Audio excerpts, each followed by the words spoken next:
Hello दोस्तों। तो exam तैयारी लेकर आपके लिए एक और कोर्स जो कि ग्रेविटेशन का नेक्स्ट पार्ट है। इस पार्ट में ग्रेविटेशन पूरी तरह कंप्लीट हो जाएगी।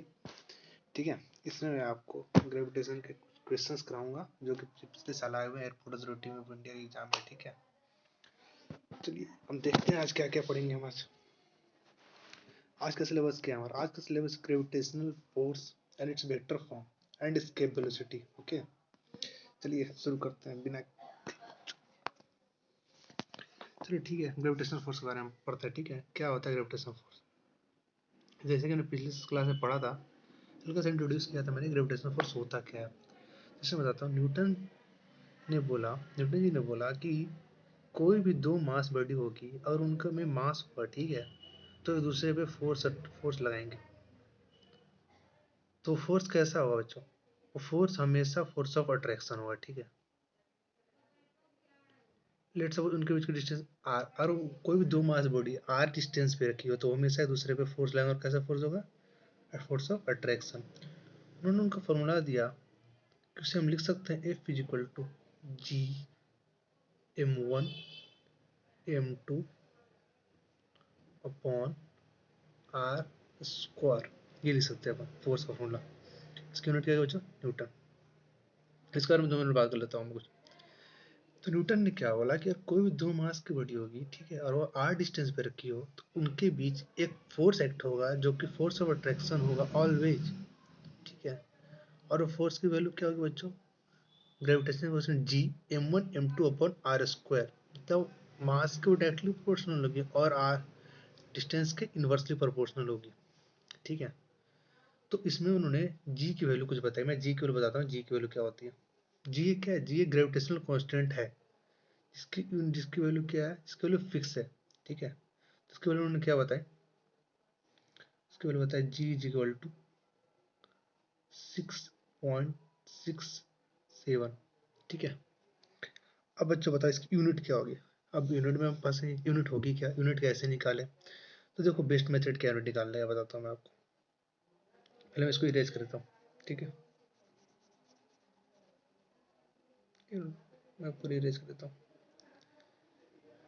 मैं इसको ऐसे लिख देता हूँ, G is equal to F cross R square upon m1 m2 लिख सकता हूँ। ठीक है, मैंने क्रॉस मल्टीप्लिकेशन कर दिया। इसको एफ की वैल्यू क्या है? न्यूटन। आर स्क्वायर की वैल्यू क्या होगी? आर क्या है? डिस्टेंस। तो डिस्टेंस की वैल्यू क्या होगी बच्चों? मीटर।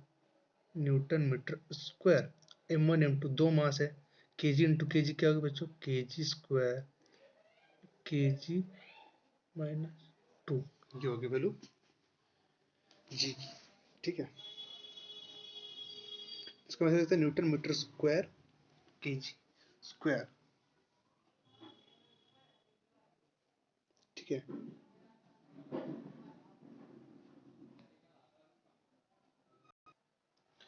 तो ठीक है दोस्तों, जी की हमने यूनिट क्या निकाली? Newton metre square KG minus 2। और इसकी वैल्यू क्या होती है जी की? 6.67। ठीक है, एक मिनट में आपको बताता हूँ इसकी वैल्यू क्या लिख सकते हैं अपन। 6.67 इंटू 10⁻⁻11। ये होगी जी की वैल्यू। नोट कर लो, बनता है नोट करना चाहते हो तो। ठीक है, ये होगी ग्रेविटेशनल फोर्स की बात। अपन इसको एक तो क्या हुआ, वेक्टर फॉर्म की बात आती है। ठीक है, उसको हल्का सा अपन देखेंगे क्या होता है वेक्टर फॉर्म। तो वेक्टर फॉर्म में क्या होता है, लेट सपोज मान लो अगर कोई दो मास हो, एक कोऑर्डिनेट बना लेते हैं अपन ऐसे। दो मास हो, एक मास यहाँ पे है, ठीक है, एक मास यहाँ पे, इसकी डिस्टेंस यहाँ से r1 है, इसकी r2 है। तो ये दो मास एक दूसरे पे फोर्स लगा रहे हैं, तो इन्हें कितना क्या होगा? Delta R is equal to क्या लिख सकते हैं अपन? r1 माइनस r2 लिख सकते हैं। डेल्टा आर इक्वल टू, ये होगी delta R equal to r1 minus r2।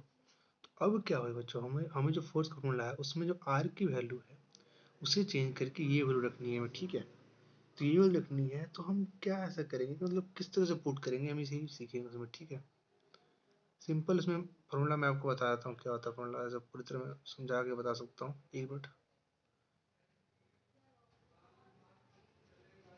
Note कर लेना, इसको जो नोट करना हो।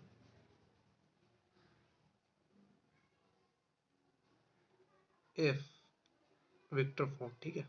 वेक्टर के लिए हम क्या नोटेशन देते हैं, ऊपर एरो बनाते हैं, जी m1 m2 upon R square, ये होगी स्केलर नोटेशन, ठीक है। इसको वेक्टर बनाने के लिए क्या करते हैं अपन, let suppose unit vector add करते हैं। यूनिट वेक्टर क्या होता है बच्चों, यूनिट वेक्टर वो वेक्टर होता है जिसकी मैग्नीट्यूड क्या होती है 1। बस हमें क्या होता है, बस हम उसमें डायरेक्शन ऐड करने के लिए यूनिट वेक्टर को ऐड करते हैं। तो यूनिट वेक्टर को अपन अगर हटाना हो तो कैसे कर सकते हैं, यूनिट वेक्टर हटाने के लिए यूनिट वेक्टर क्या होती है, वेक्टर अपॉन मैग्नीट्यूड, ये होगी, ठीक है। क्या लिखते हैं अपन, टोटल वेक्टर अपॉन आर लिखते हैं ना, तो यही करेंगे अपन। आर को हटाने के लिए क्या कर देंगे, यहाँ पर लिख देंगे अपन, यहाँ पर लिख देंगे वेक्टर अपॉन आर, होगी। अब बस इसी आर को क्या करना है अपने को, कंबाइन करके और एक फॉर्मूला बना देंगे। उस फॉर्मूले को अपन लिख सकते हैं, कैसे लिखते हैं बताता हूँ। एक वेक्टर फॉर्मूला में लिख देता हूँ आपको, उसी फॉर्मूले को, उस फॉर्मूले को भी याद रखना, ठीक है। कोई मतलब वो इम्पोर्टेंट नहीं है कि फॉर्मूला आएगा ही आएगा, बट हाँ बस याद रखते हैं उसको, ठीक है। m1 m2 upon, let suppose ये r1 माइनस r2 हो गया। r की वैल्यू लिखी है ना, पूरी r की वैल्यू, ठीक है। r equal to delta r निकाले थे ना, delta r equal to r1 minus r2, वो लिखा है मैंने यहाँ पे। और ऊपर क्या लिखेंगे, r1 माइनस r2, ये होगी वैल्यू, ठीक है। तो बच्चों ये रहा वेक्टर का, वेक्टर फॉर्म में उसका फॉर्मूला, ठीक है। जिसको नोट करना नोट कर सकता है, मैं एक बात बताऊंगा। तो ठीक है दोस्तों, हमने फोर्स को देख लिया और वेक्टर फॉर्म भी देख लिया, ठीक है। तो हम अब क्या करेंगे, नेक्स्ट क्वेश्चन करेंगे, एक क्वेश्चन करेंगे इसके ऊपर। चलो वाला क्वेश्चन करते हैं अपन। सॉरी, ये काम नहीं कर रहा, क्या हुआ इसको।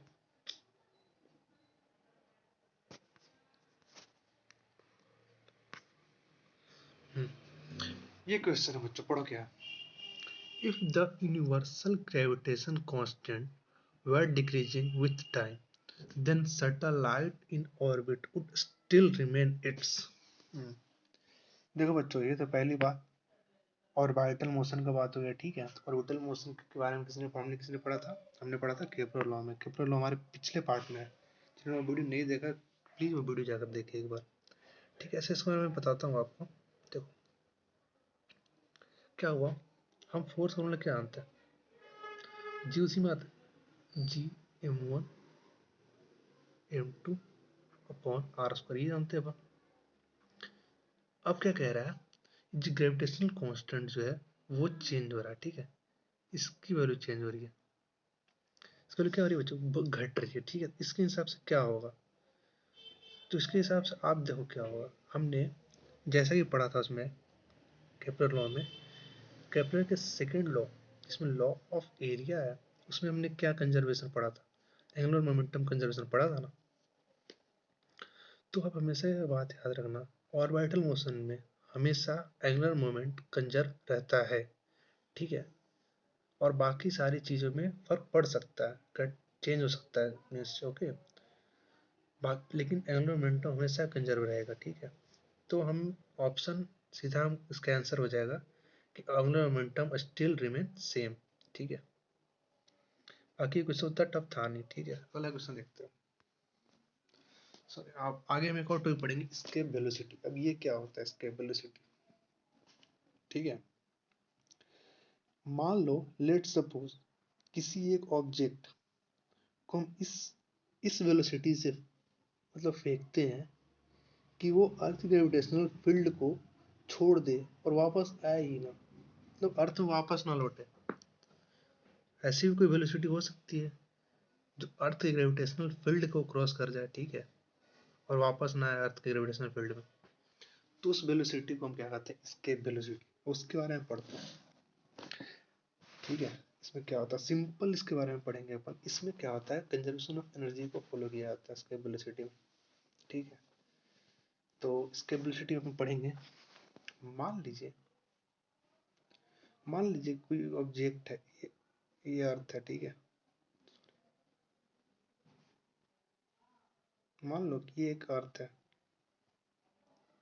अर्थ पे एक बंदा यहाँ खड़ा है, ठीक है, और एक बॉल फेंकता है ऐसे, ये बॉल यहाँ तक गई, ठीक है। जैसे कुछ फाइनल वेलोसिटी रही होगी, ठीक है, प्लस इसके पास कुछ पोटेंशियल एनर्जी रही होगी। हम बॉल के रुकने से पहले तक के देख रहे हैं कि फाइनल वेलोसिटी क्या रही होगी, ठीक है। तो उसमें हम क्या करते हैं, इस पे कंजर्वेशन एनर्जी लगाकर हम इसके वेलोसिटी को फाइंड करते हैं कि वो किस वेलोसिटी से जाएगी कि वो किस अर्थ रोटेशनल फील्ड को पार कर जाएगी, ठीक है। चलिए शुरू करते हैं। मान लेते हैं कि उसकी इनिशियल वेलोसिटी क्या रही होगी, ठीक है। इनिशियल एनर्जी, उसके पास इनिशियल एनर्जी क्या रही होगी, ई, जब वो अर्थ पे खड़ा होगा, ठीक है। अर्थ पे खड़ा हुआ, मान लो कि रेडियस ऑफ अर्थ क्या होगी, आर ई प्लस एच क्या होगा बच्चों, आर तो रेडियस ऑफ अर्थ होगी, ठीक है, आर रेडियस ऑफ अर्थ होगी। लेकिन मान लेते हैं कि वो बच्चा इसके ऊपर एच हाइट पे है कहीं, ठीक है, एच हाइट पे है, तो किस वेलोसिटी से फेंकेगा, तो कैसे निकालेंगे, आर ई प्लस एच, उसके पास कौन सी एनर्जी होगी, ठीक है। उस हाइट से फेंकेगा तो उसके पास एक एनर्जी होगी, उसके पास काइनेटिक एनर्जी होगी, ठीक है। अंडरस्टैंडिंग में काइनेटिक एनर्जी है एम बी वन स्क्वायर, ठीक है, ये उसके पास एनर्जी होगी। और उसके पास एक एनर्जी होगी जो ग्रेविटेशन को अपोज करते हुए जा रही होगी, ठीक है, जी। ये फोर्स का फॉर्मूला है बच्चों, ठीक है। मास ऑफ अर्थ है और मास एम छोटा है, मास ऑफ ऑब्जेक्ट, ठीक है। एक मिनट में आप सही से लिख देता हूँ, थोड़ा बड़ा वाला है मास ऑफ अर्थ है, ठीक है बच्चों, याद रखना, जी एम, और ये छोटा मास ऑफ ऑब्जेक्ट। ये क्या बच्चों, ये होगी आर। अब मैंने आर क्यों लिखा,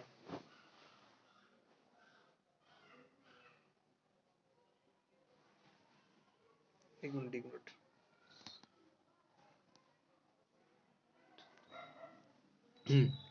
तो क्या होगा बच्चों यहाँ पे, ये नोट, वेट करो, तो क्या होगा, अपन लिखते हैं उसके पास कौन सी एनर्जी होगी, स्टार्टिंग में फेंके तो काइनेटिक एनर्जी होगी, ठीक है। और वो ग्रेविटेशनल पोटेंशियल एनर्जी वो क्या करेगी, वो अपोज करते हुए जाएगी, उसका मतलब क्या होगा, G mass of earth, mass of object upon जिस डिस्टेंस से लगा गया, आर ई प्लस एच, और प्लस समथिंग उसके पास काइनेटिक एनर्जी होगी, सॉरी पोटेंशियल एनर्जी होगी, डब्ल्यू होगी। ये दोनों एनर्जी, यही एनर्जी चेंज होकर इसमें बन रही है, ठीक है बच्चों, काइनेटिक एनर्जी में जा रही है ये एनर्जी, सॉरी स्क्रीन सही नहीं है, ये जो एनर्जी मैंने लिखी नीचे, ये पूरी एनर्जी चेंज हो रही है इसमें काइनेटिक एनर्जी में, ठीक है, सॉरी। तो क्या हुआ, आगे हम बताते हैं। तो ये क्या हुई, हमारी स्टार्टिंग एनर्जी हुई, ठीक है, और फाइनल पहुंचेगी तो क्या होगी, उसके पास फाइनल काइनेटिक एनर्जी होगी, प्लस उसके पास समथिंग पोटेंशियल एनर्जी होगी, ठीक है।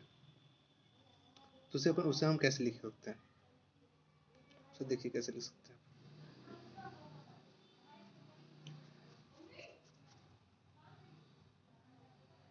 उसे देखिए, उसे हम लिख सकते हैं ई एट इन्फिनिटी, एट इन्फिनिटी क्या होगा बच्चों, उसके पास मान लेंगे कि ग्रेविटेशन पोटेंशियल एनर्जी को ग्रेविटेशन पोटेंशियल फील्ड को क्रॉस कर चुकी है, ठीक है। तो उसके पास क्या होगी, फाइनल पोटेंशियल एनर्जी होगी, मतलब उसके पास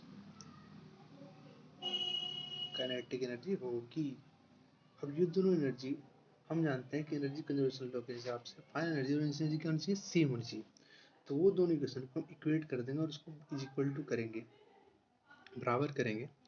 देखना क्या होगा, दोनों के पास पोटेंशियल एनर्जी सेम थी, पोटेंशियल एनर्जी कैंसिल आउट हो जाएगी, बचेगी क्या, half M V one square, ठीक है, minus G M M upon R E plus H is equal to half M V final square. ठीक है, इस फॉर्मूले को देखो, इस मतलब क्या है, ये जो इनिशियल एनर्जी है बच्चों, इसके बराबर समथिंग पोटेंशियल एनर्जी है, समथिंग एनर्जी है जो कि पॉजिटिव नेचर का है। ठीक है, तो इसकी वैल्यू हमेशा जीरो से बड़ी आएगी, जीरो या जीरो से बड़ी आ सकती है।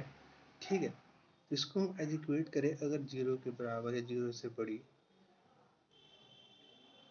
ग्रेटर देन और इक्वल टू जीरो, ठीक है, तो क्या वैल्यू आएगी, हमें यहाँ से v जो निकलेगी, यही इनिशियल वेलोसिटी, यही वो कहलाएगी हमारी एस्केप वेलोसिटी। और इसको हम कैसे फाइंड आउट करेंगे, देखो दिखाता हूँ।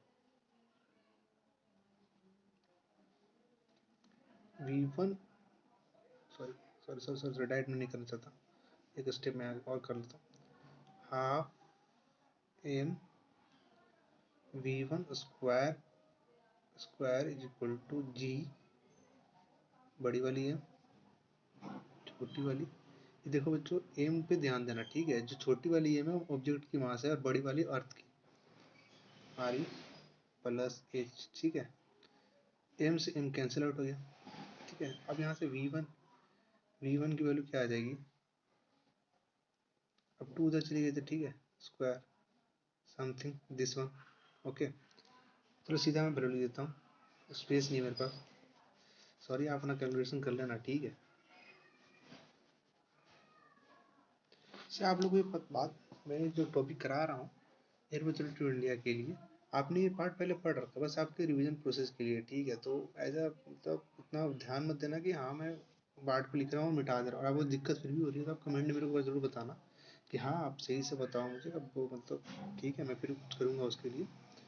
तो v1 इज इक्वल टू, हम सीधा लिख सकते हैं, क्या था बच्चों, 2 G M upon R E plus H square था बच्चों, तो ये होगी, यही होगी हमारी स्केप वेलोसिटी।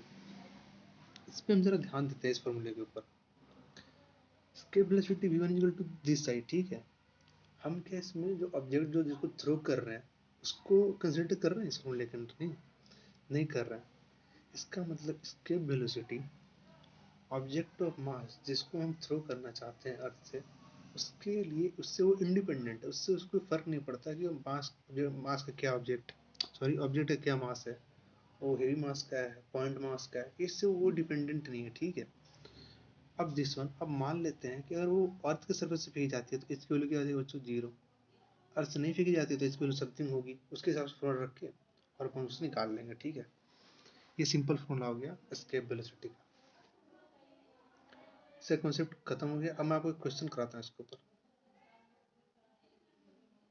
ठीक है, ये रहा एक question, the escape velocity for a body of mass 1 kg from earth surface is 11.2 km per second. The escape velocity for a body of mass 100 kg would be, अब बताओ बच्चों क्या होगा ऐसा क्वेश्चन। इस क्वेश्चन में आप देखो, हमने इसका वेलोसिटी क्या पढ़ा, v is equal to root over 2 G M upon R E plus H, ये पढ़ाना फॉर्मूला।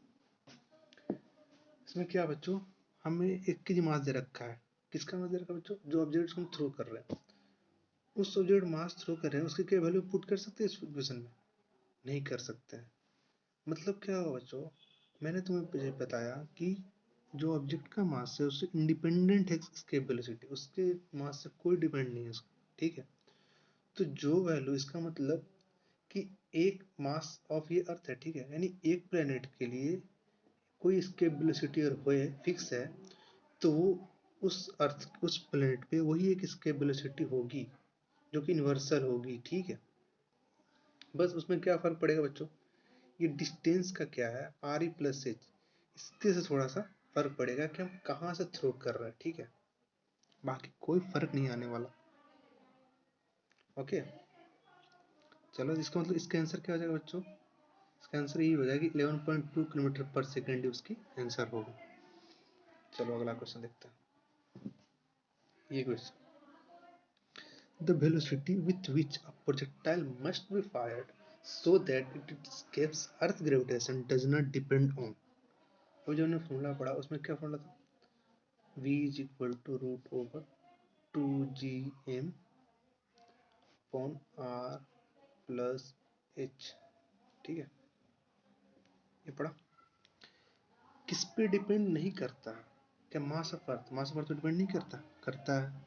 मास ऑफ प्रोजेक्टाइल, देखो मास ऑफ प्रोजेक्टाइल डिपेंड करता है, नहीं, यही नहीं करता है। इसका आंसर कौन सा हो जाएगा, बी।